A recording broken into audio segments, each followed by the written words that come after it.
जय गौ माता, जय गोपाल। गौशाला के ऊपर बड़ा भारी संकट अचानक कल आ गया, बिना कोई नोटिस के, और बुलडोजर यहाँ पर ग्यासपुर में पहुँच गए।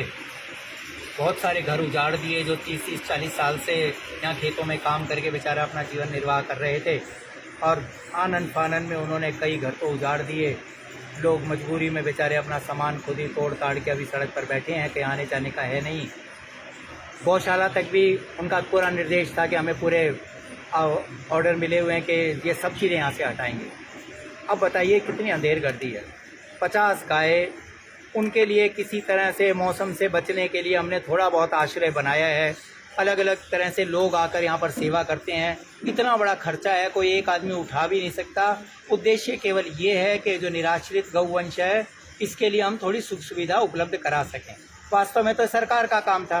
तो कल तो शाम हो गई, बुलडोजर चले गए थे, सुबह आज आने दोबारा तय थे। हमने सब लोगों को कहा हुआ था। काफ़ी कार्यकर्ता सुबह से यहाँ पर थे, कुछ महिलाएं भी थी, बजरंग दल के अपने कार्यकर्ता भी यहाँ पहुँचे थे। लेकिन ये सच बात है, समाज से जितनी अपेक्षा थी उतना नहीं हो पाया। कई कारण इसके हो सकते हैं। सभी लोग इस समय बहुत व्यस्त हैं, बड़ा मुश्किल है जीवन निर्वाह करना, फिर भी लोग पहुँचे। आज तो खैर कार्यवाही इसलिए स्थगित हुई क्योंकि उन लोगों का विश्राम है। उनके बुलडोजर थक गए कल तोड़ के, अभी ज़रा नई ताकत से कल तोड़ेंगे। फिर हमारे कुछ कार्यकर्ता यहाँ के सांसद के पास पहुँचे।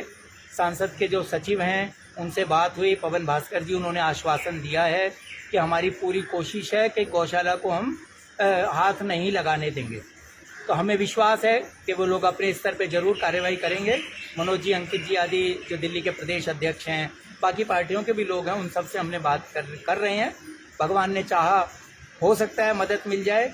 लेकिन जैसे समाचार मिल रहे हैं, यमुना के किनारे यमुना के दूसरी तरफ भी गौशालाएँ हटाई गई हैं, उन सबको भी ऑर्डर दे दिए गए हैं तोड़ने के। आज के लिए तो स्थगित हुआ, अभी देखते हैं, भगवान करे कल जो है हमें कुछ स्टे मिल जाए। कम से कम इतना समय तो मिले कि इस गायों को चढ़ाएंगे कैसे, कहाँ पहुँचाएंगे, पहले गौशालाओं में बात करनी पड़ेगी। 10-10 सांड हैं बड़े, वो बेचारे बचपन से यहाँ बांधे हुए, हमने खुले नहीं छोड़े, उनकी खूब सेवा करते हैं। कहाँ छोड़ दें उनको, आकर तुम लोग तोड़ दोगे, एकदम कोई मजाक बना रखा है, अंधेर कर दी है।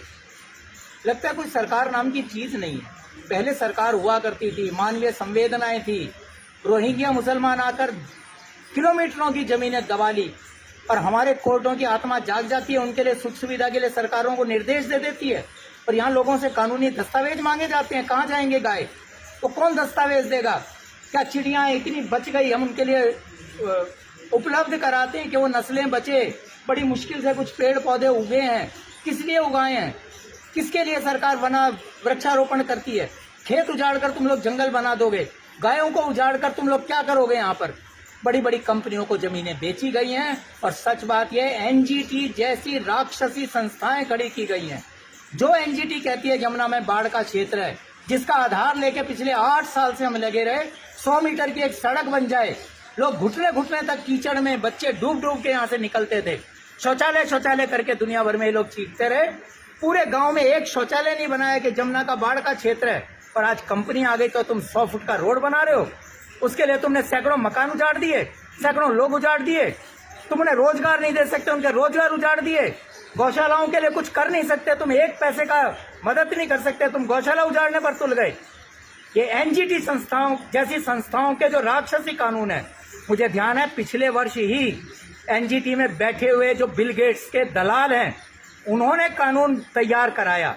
नदी के किनारे पशु नहीं पाल सकते, नदी से इतनी दूरी तक नहीं पाल सकते। दूसरा क्लॉज रखा, मेन रोड से इतनी दूर तक कोई पशु नहीं पाल सकते। फिर क्लॉज रखा, आबादी से 1 किलोमीटर दूर नहीं पाल सकते। तो पालेंगे कहाँ? कहाँ गई गोचर भूमियाँ? कैसे सरकार की सारी जमीन हो गई? नदी के किनारे की सब भूमि गोचर की है। कौन गोचर की भूमि हड़प सकता है? लेकिन कानून बचा हो तो मांग करें, सरकार बची हो तो मांग करें, लेकिन कहीं किससे? मेरी सब लोगों से अपील है, बड़े बड़े संत जो गौरक्षक हैं वो ध्यान से एनजीटी के उस कानून को, जहरीले कानून को पढ़ें जिसके आधार पे डीडीए कार्रवाई कर रही है। एलजी भी हाथ खड़े कर देता है कि एनजीटी के ऑर्डर है, हम कुछ नहीं कर सकते। ऐसी तानाशाही संस्था एनजीटी है। और वही एनजीटी चद्दर तान के सो जाती है जब बड़ी बड़ी कंपनियों के लिए यहाँ पर सैकड़ों किलोमीटर की जमीनें सौंप दी जाती हैं जमुना किनारे की। तब एनजीटी को होश नहीं आता जब बड़े बड़े जहरीले नाले गिरते हैं। इतना अमोनिया यमुना में मिल कैसे जाता है? इसी एनजीटी के रहते मिल रहा है ना। और वो कहती है गाय के गोबर और गौमूत्र से नदियां प्रदूषित होती हैं। आप स्वयं सोच के देखिए, कौन है लोग जो एनजीटी के बल पर उसके कंधे पर चढ़कर ये शैतानी कानून पास कर रहे हैं? कौन उजाड़ना चाहता है? क्या कोई जनप्रतिनिधि उजाड़ेगा? नहीं। तो जो उजाड़ रहे हैं समझ लो वो समाज के दुश्मन है। वो केवल मेरे आपके नहीं, गौ माता तो अपनी रक्षा कर लेंगी, हमें पता है। भगवान ने हमें मौका दिया जीवन में, हम गौ माताओं की सेवा कर पा रहे हैं। हमारा कोई अहंकार नहीं, लेकिन इतना अहंकार है भगवान ने सेवा का अवसर दिया। गौ माताओं को हम क्या बचाएंगे, वो तो बचा लेंगी। युगों से बड़े बड़े पापात्मा हुए हैं, उनका भी नाश हुआ है। अब भी धर्म बचेगा, लेकिन ये बात सही है, कष्ट सहने पड़ते हैं।